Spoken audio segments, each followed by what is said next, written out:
They'll blanket you in Wi-Fi and profit off the radiation. Congregation collecting the people for that Satan. I keeps it blazing, cause I can read between the lines. I ain't blind, we unwind what they're really saying. Genetically modify what you're tasting.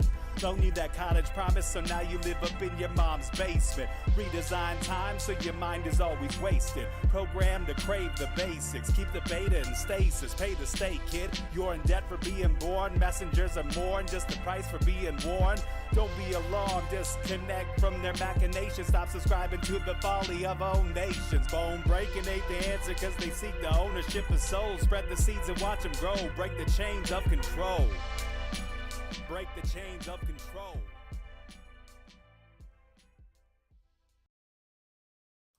Sweet eternal balance of all that is good, true, and beautiful, friends. Tonight we are joined by a man on the quest for eternal truths and underlying mysteries of this plane we inhabit, daring to go into any crack or crevice and see the unthinkable in order to carry the hidden truths back to each and every one of us. This is a pioneer, an intrepid explorer, a doctor of neurology, is that right? Correct. Yes. And so much more. And really just a scholar, and I'm so pleased because this is just a bonus episode for any Rogueways lovers out there. We're just adding it into the schedule this week, and just so happened to work out for both of us on this Valentine's Day. So Dr. Ed Spencer, welcome to this bonus episode, and how are you doing tonight? Thank you. Thank you. I'm wearing this hat in honor of Don't Look Up, which is a very fine movie. And I'm hiding in the dark because I foolishly cut my lip while shaving. So I don't want anyone to see that. Yes. So I'm just hiding in the dark.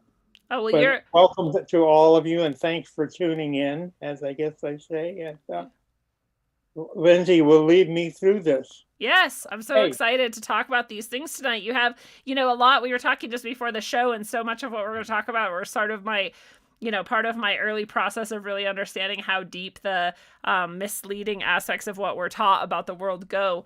And so we share a lot of common, especially when you get to the Puri Reis map. That was one of my favorite things. I actually found a map store when I was living in Istanbul and found a reproduction of the Puri Reis map. And it was one of my prized possessions for many years. And I'd always tell people about it. Look at this map. What is it? So we'll get to that. I don't know if we've ever actually talked about it on the show, so I'm very excited for that.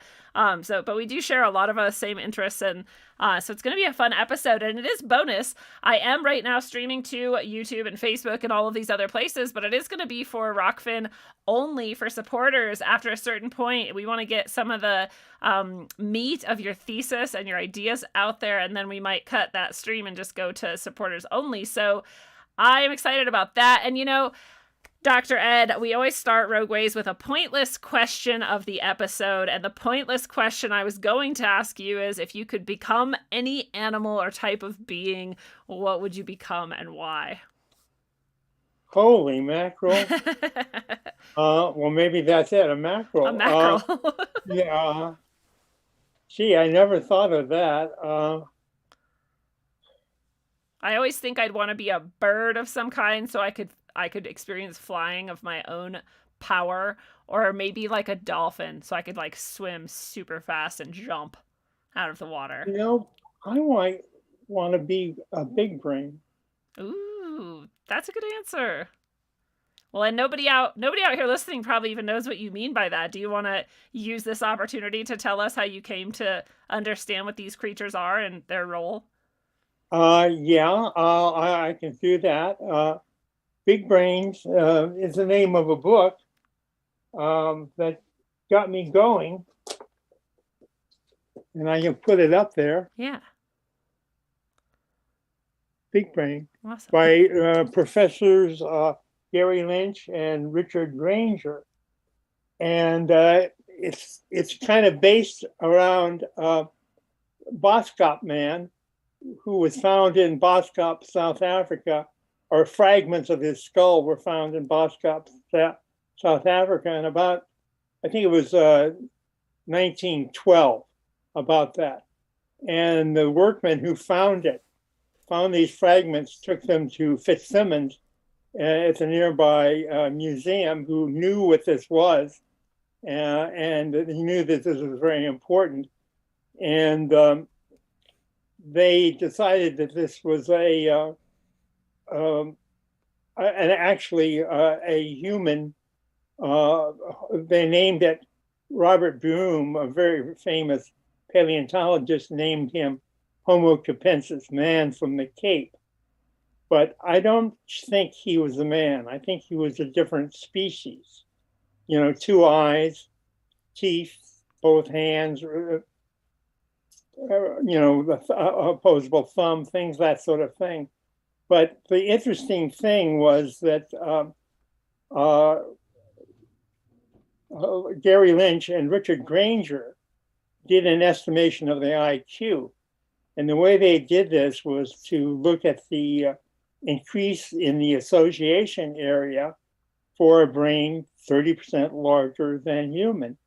And they came up with a average IQ, and this was conservative, of 149. That was the average, and we're cranking along at 100 if we're on a good day. Well, and now I've heard in the past 2 years, we've actually dropped that down A lot, maybe as much as 20 points, which is blowing my mind, but at least a couple, and maybe as much as 20. So we might be even dealing, but 100 might soon be the high, right? Like, this is insane. Right, that's right, yeah.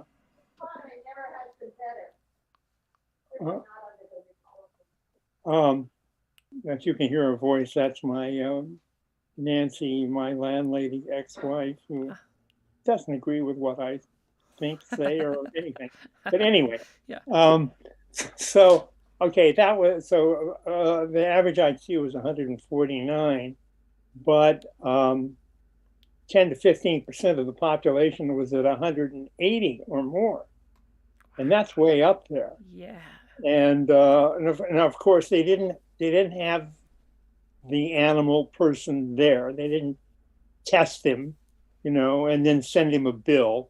They had to do this theoretically by looking at what the brain. And they didn't have the brain. They had the brain case. But then there turns out to be a lot of these that were found in this area in South Africa, and there's and in the coda of big brain is very significant. Right at the end, they talked about Fitzsimmons digging up a communal living area, and they found human skeletons that had been casually interred, which I guess mean they were just thrown into the ground. But then off to the side, they found an elaborate tomb with a single individual facing the rising sun, a normal appearing skeleton, like normal in human, but a very big head. So what I think this is very significant coda tells us is that another species was in charge of us at that point. And then Big Brain, the book is very interesting, and it keeps going on about they're extinct. I mean, it seems like it was every other page, or maybe every other paragraph, and they're extinct, but they're not, because they are actually have observations of individuals with a very big head being sighted. This was by Izumi Takahashi in Japan, who sighted these large head individuals in Cairo, Egypt. And then I have a picture, if I can bring that up. I'll try on trying that later by share screen that can show this. I can try that now. I have just enabled it, so yeah, you should be able to. It reminds me of what we've heard about, in Egypt as well, right? We have these huge tombs for the quote-unquote pharaohs, and then we have these, mass graves for the workers or whatnot. So kind of similar to what you're describing there. Maybe these are actually just two totally different species, not just two different castes. And that's fascinating to think about. And, I think we've seen those too. The image I used for the screen art today, the show art today, is one of these Egyptian long skulled sort of beings, right? That we have this bust of in some museum or another. Yeah, this is one of my favorite books. Here is this. You can see that. Oh yeah, very similar. Yeah, and that's one of Akhenaten's daughters. Ah. And Akhenaten, I think, was a big brain.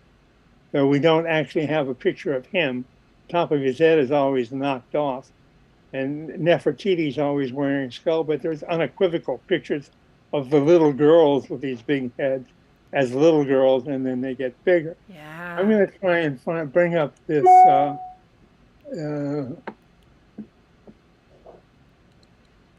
picture here. Yeah, that's fascinating. So it'd be like they worked to hide the evidence. Okay, so removing there, these. then I go to share screen. It's always a hassle. Yeah. Am I sharing screen at this point? No. No.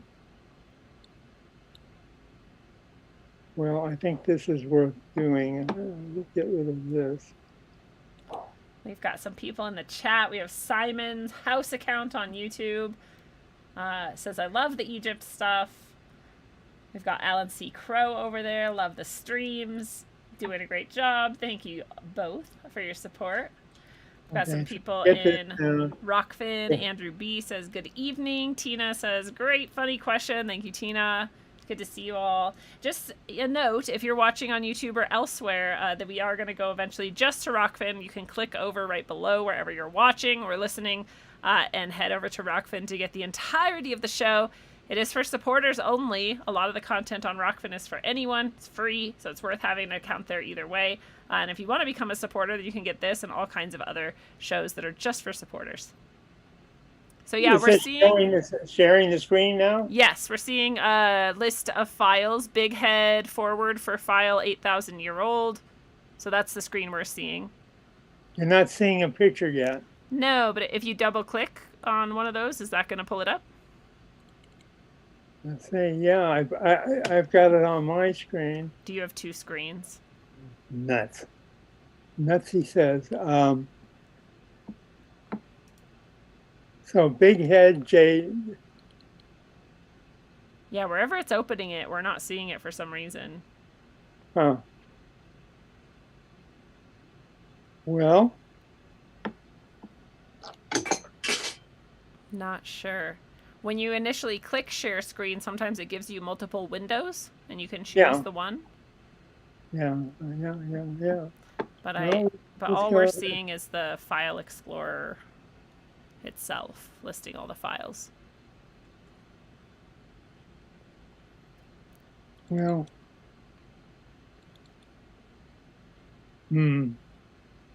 Well, maybe I better quit while I'm ahead before I disconnect everything. Maybe. You can just... Maybe we'll find this a bit later. Yeah. Let's see. When you minimize that... It says I'm unable to connect to Zoom. Oh, you're still on here with me. I wonder what that means. Let's see. Should I push connect? Sure.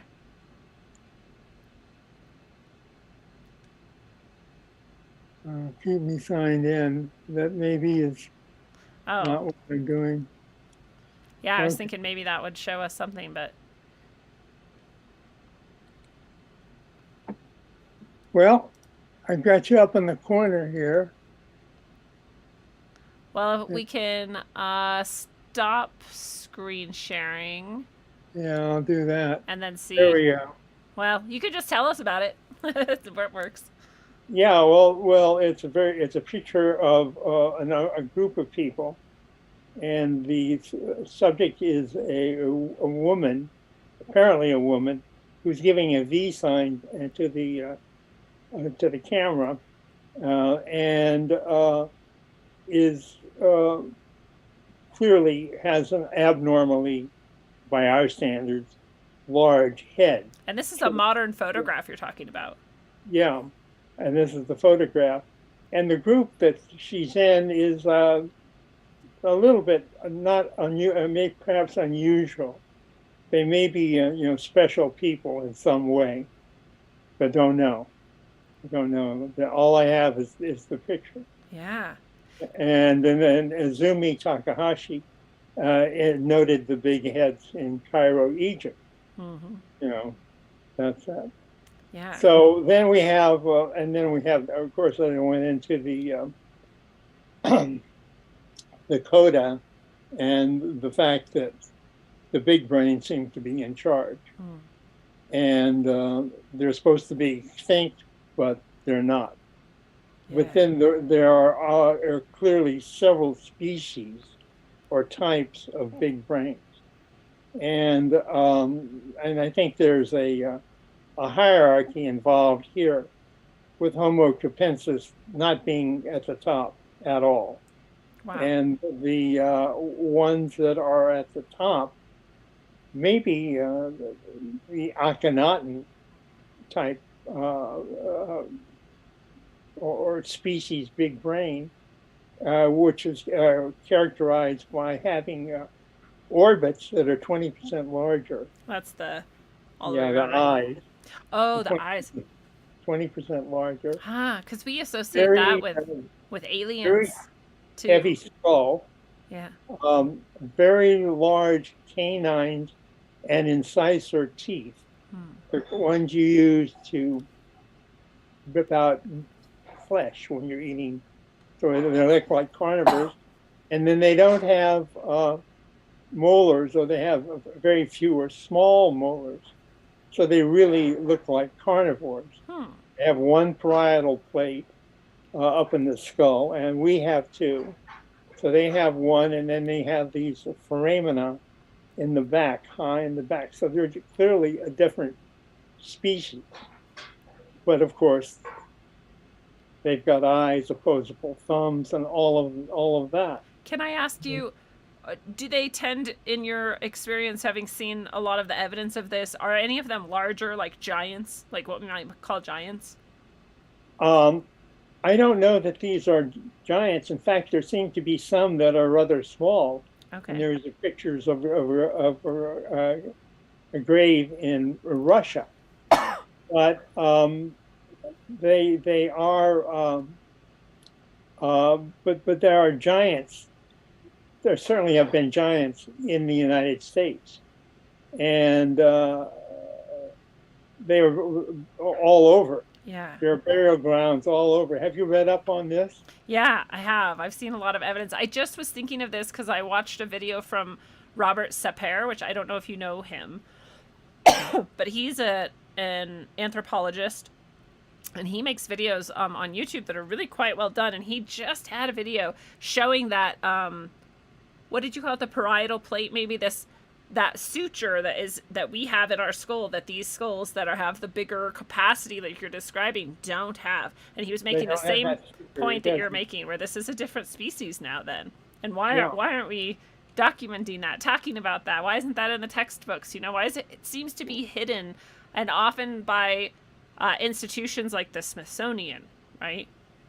Right. Well, the Smithsonian, if you want to get rid of something, give it to the Smithsonian. Yeah, if you want to never see it again. And no doubt about it. They are hidden. But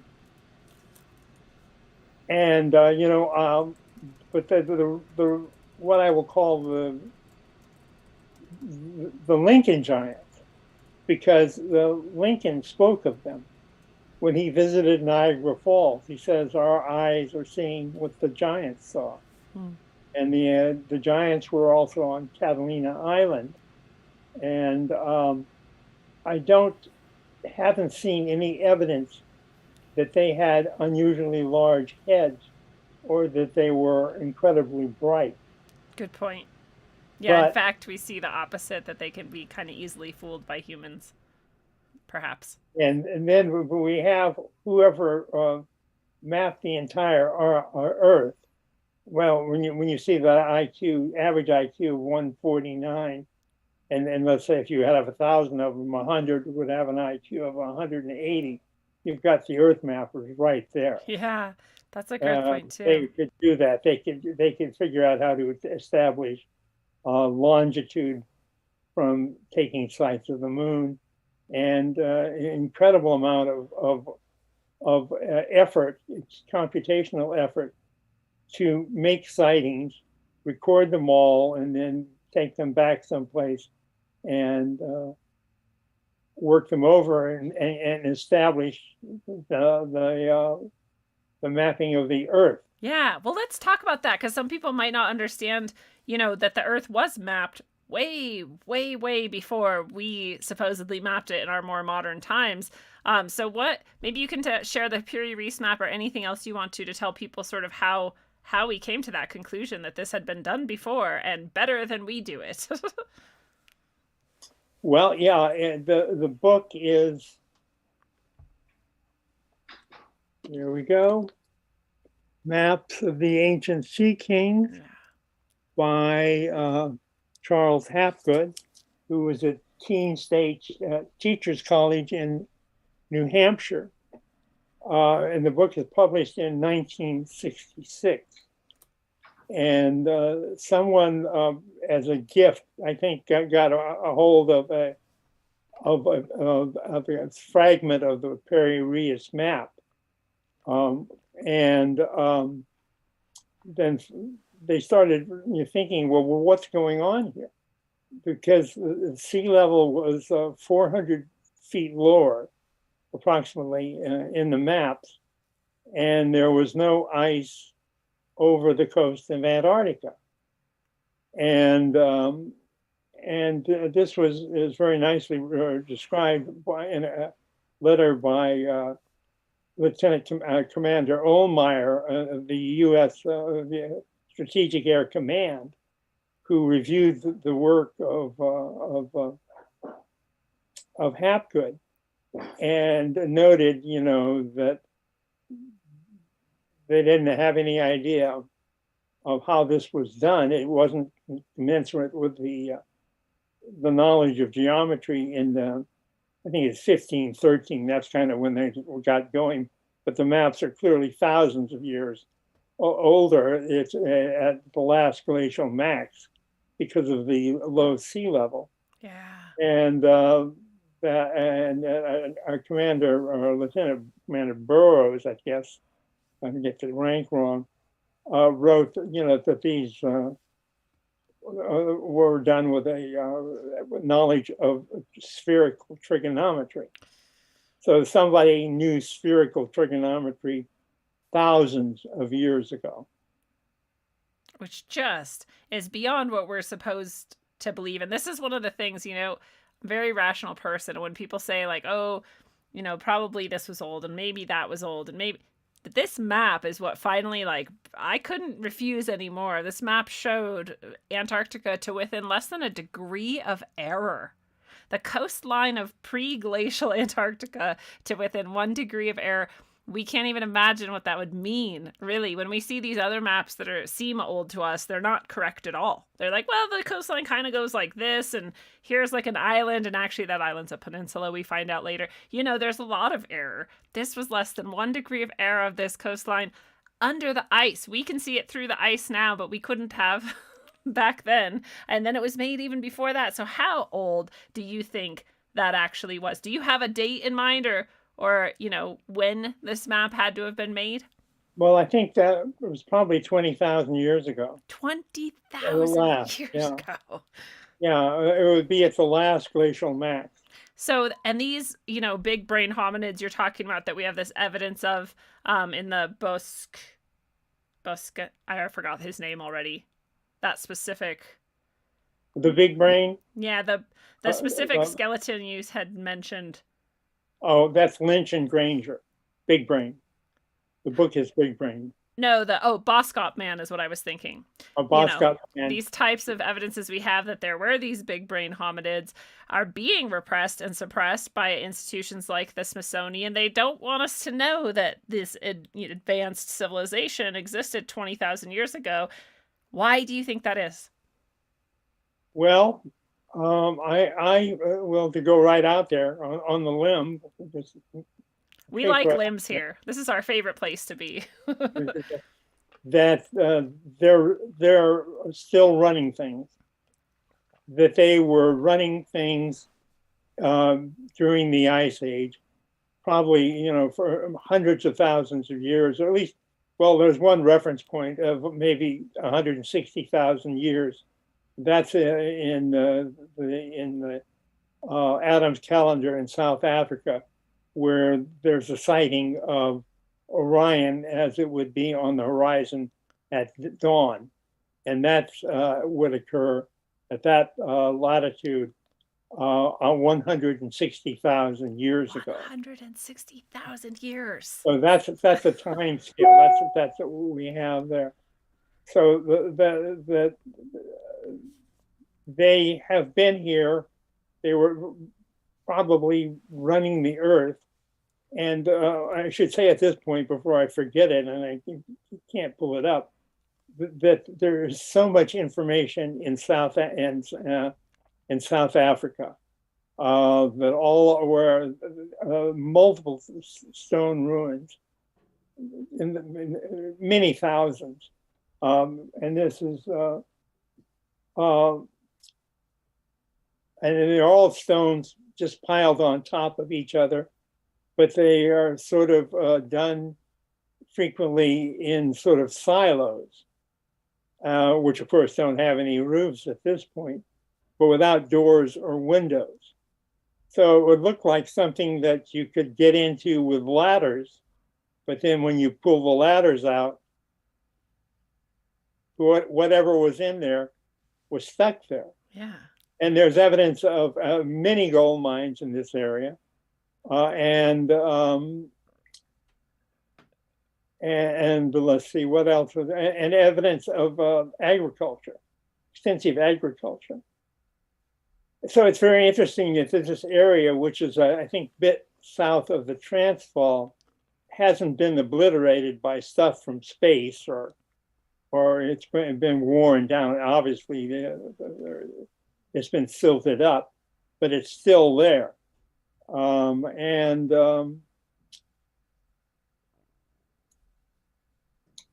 think it's highly significant. I think this is maybe the crucible of mankind, because this is, down where, in the general location of where the large brain was dominant over humans. Do you think humans were kept in those structures and made to work in the mines and work the agriculture? I think so. This kind of fits too, in some way, this story that we have, that we tell ourselves, that there was, this garden and we were taken care of and we didn't have needs and we didn't know better. And then we left that, right? Like, there's actually a game called Assassin's Creed that plays off of this, that actually that wasn't a time of really blissful parts for humanity. It was just more that we were kept slaves and we worked the garden. That was the Garden of Eden. And when we left, it's because who knows, right? Did it crumble and fall and they accidentally let us go? Did we break some of our programming? Who knows why we sort of left that? But that's an interesting take on the garden story. The garden. Yeah, I don't know why why we got out, except that there's, and this is one of the old papers that I send around, is that if you look at mitochondrial Eve, this is sort of where it started and spread out throughout the world. Mm-hmm. And to just go all there, I think that we were if the big brains with the high intensity, let's say canine and incisor teeth, may have been eating us. Yeah. And they may still be eating us. Which also fits with a lot of mythologies we have around vampires and around this idea, what do they call it? Drinking the blood of especially children, but other people, is called starfire. It gives you like a spiritual energy, supposedly, and that the ancients and not the pharaohs, but the elites of the ancient world did this in magical practice. And I'm like, well, maybe that's literally what these people did. Maybe it gives them some sort of extra power or something. Well, we Perhaps. gave them something to eat. Yeah. Well, this is interesting too, that perhaps they lived through this ice age that we had. Obviously, we did too. But they seem to retain some sort of power during this time. And I Well, also, maybe I should wait to ask the next question. well, yeah, okay, but let's see. The Ice Age civilization got knocked down 12,800 years ago when a swarm of comets hit Earth. Mm. And a lot of the comets, or at least several of the comets, went into the Laurentide ice, I guess it's the name, ice sheet over Canada, which was 2 miles thick. And then the incredible floods that resulted from this carved out or ripped out the scablands in eastern Washington. Yeah. And left all of these erratic, boulders that shouldn't be there, but apparently were carried there embedded in ice. Yeah. And so whatever was in the Columbia River Gorge is gone for sure. And Portland, I think, was under 400 feet of the site of where Portland was going to be, was under 400 feet. So that kind of knocked the Ice Age civilization down.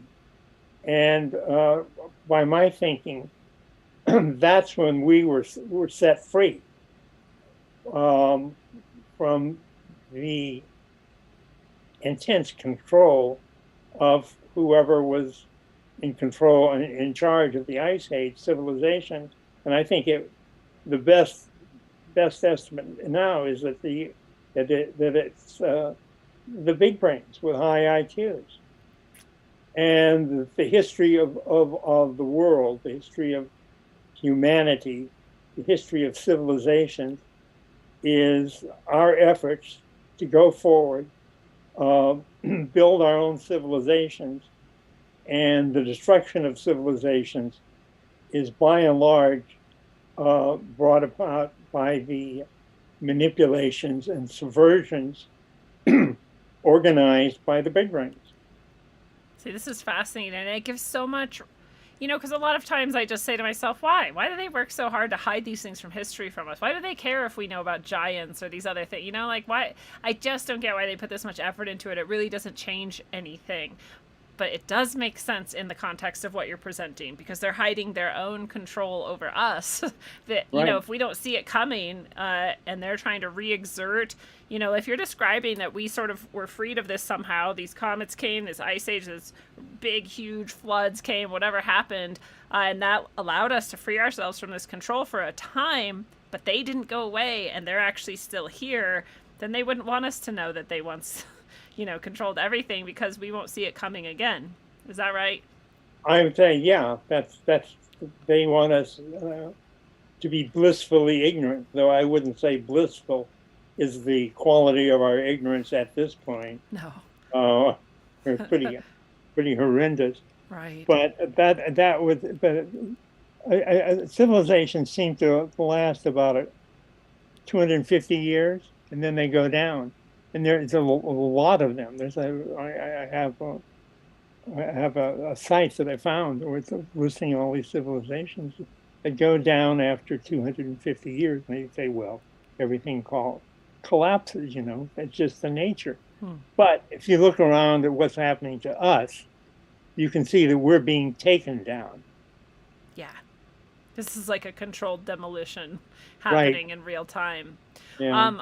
I want to talk about that too, and I want to talk about some of the suppressed technology that you think they have that is going to help them reassert their control over us. But I'm going to do that after we turn off the YouTube, the Facebook, the Twitter, and all these other things. And so I want to invite anyone watching on those to jump over to Rockfin now. If you can, just click below you, come over, make an account, and join us. But before we get to that, I'd love to hear you talk about these beings as psychopaths, because we just have had like a sort of theme going on this show accidentally, that's pointing the same direction, and it's always pointing towards psychopaths. And we had someone recently say, I don't think they're human, and it sounds like you don't think that either. Well, yeah, and that is, let's see, the major reference on this is Andrei Lobachevsky, if I can possibly say that. You know, I practice obviously many Yeah. times, but That's a, still can't do it. it's a hard one. Who's Polish, wrote the book Political Phonology, the science of evil adjusted for, on the nature of the science of evil adjusted for political purposes.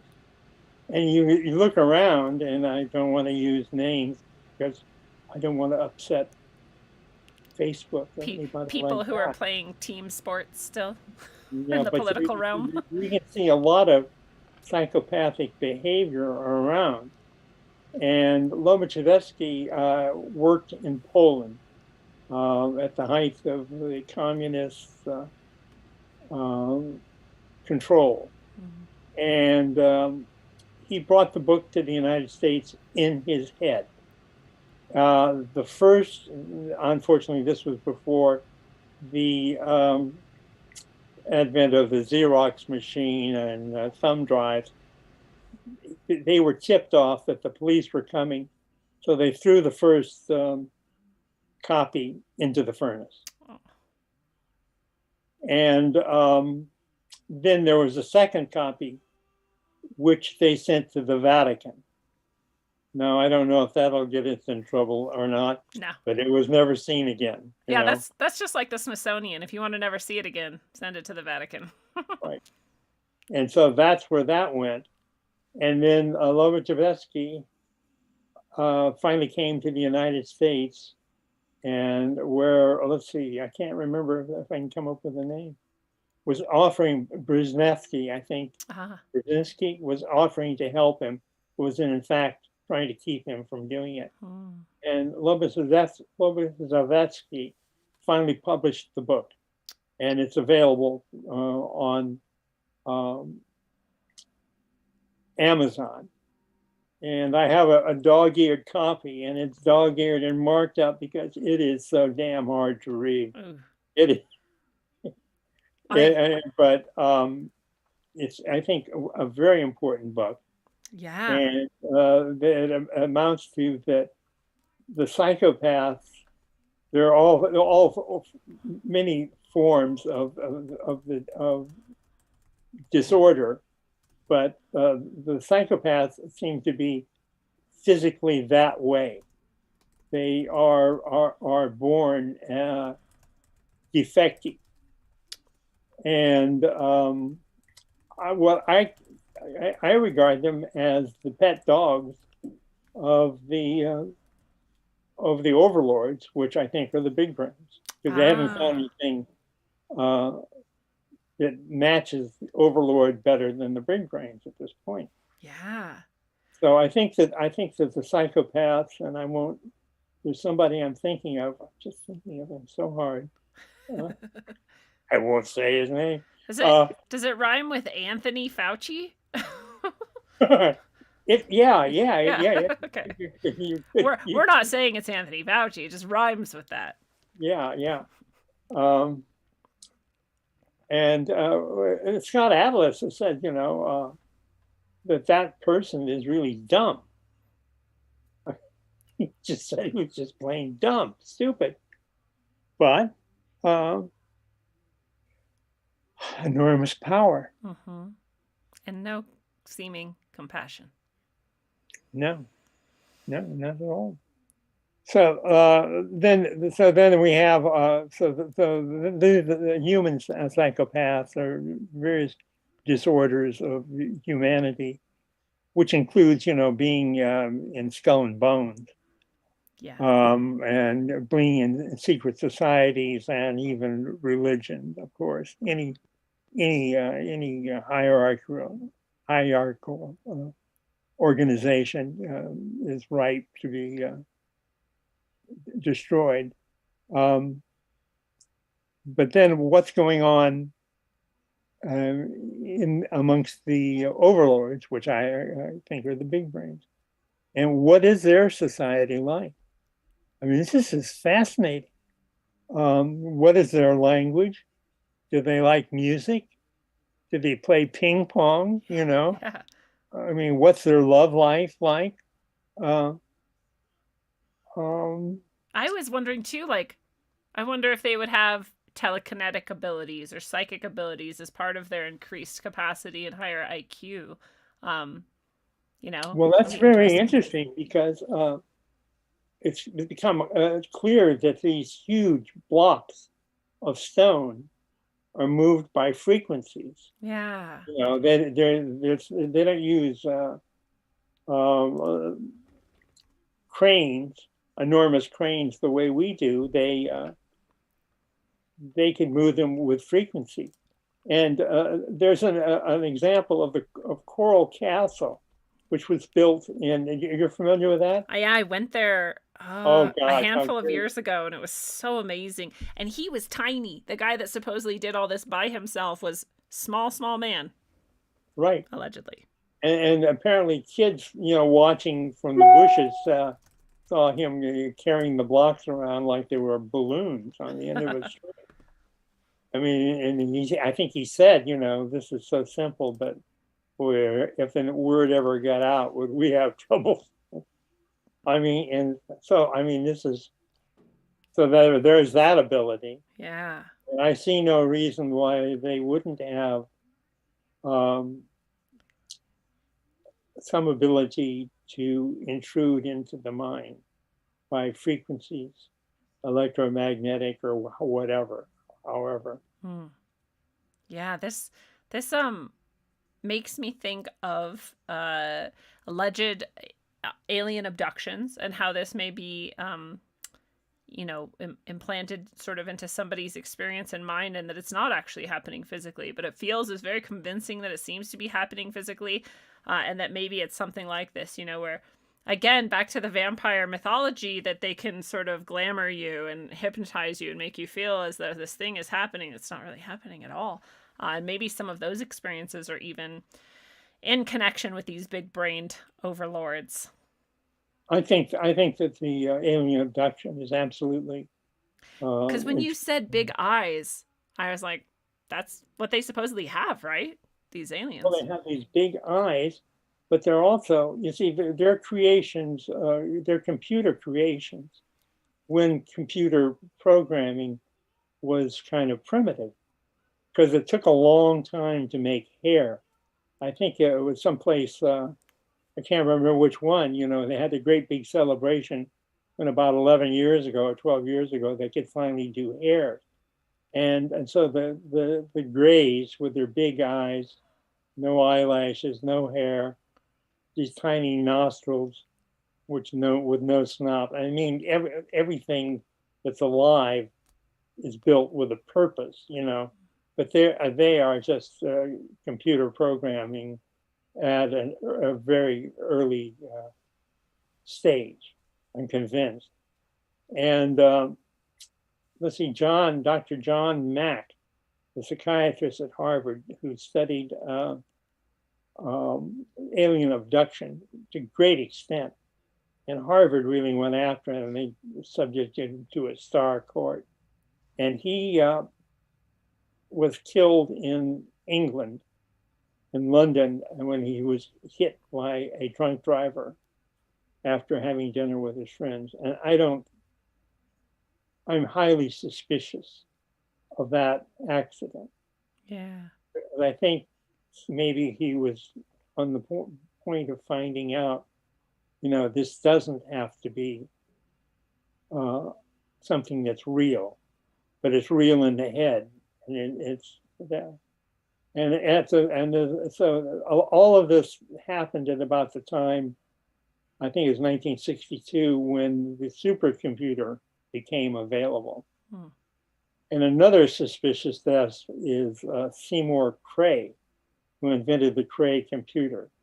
He died in a freak accident when he was hit and his Jeep Cherokee rolled over a few times. I'm suspicious of that. Yeah. I'm just suspicious. But of course, I don't have any information. Yeah. But we do know that a lot of people get taken out who just are too conveniently removed, and the way that they go is too convenient. And there's too many questions about it. So you're not wrong to have suspicions. Well, this is so fascinating. We're going to go into even more fascinating, especially the aspects of technology that you are talking about that are suppressed, and some other things, the tyrants that are just the minions of these big brains. Who's actually at the top? Is it them or not? And other aspects of history that don't seem accurate. And we're going to do that all just on Rockfin, just in case we say some things that might anger the overlords and have them delete my channel, which we don't want. So while we love you, YouTube, love you, Facebook and Twitch and Twitter, if you want more, come over to Rockfin with us. It's easy to do. Before we go, Art has a question. Is he saying that the gray thing's purpose was just practice? No, I think you were more just saying that this is just the, early technology of a form that they put into use for themselves, and that it would perhaps even be more advanced now, but that just seemed to fit. Yeah, well, they can do hair now. Yeah. I mean, it's gotten much, much, much better. But so now we can have something even better than grays, more convincing and maybe more lifelike. I think it was Pixar over in Berkeley where they invented hair. I was thinking the same thing. I remember it being a huge deal when they're like, we can finally get hair right. Yeah, Yep. and so they didn't get it right. They didn't have to have it for the grays. All right. So thanks for that question. Come over to Rockfin if you've got more good. Ooh, almost turned the wrong one off. Goodbye, YouTube.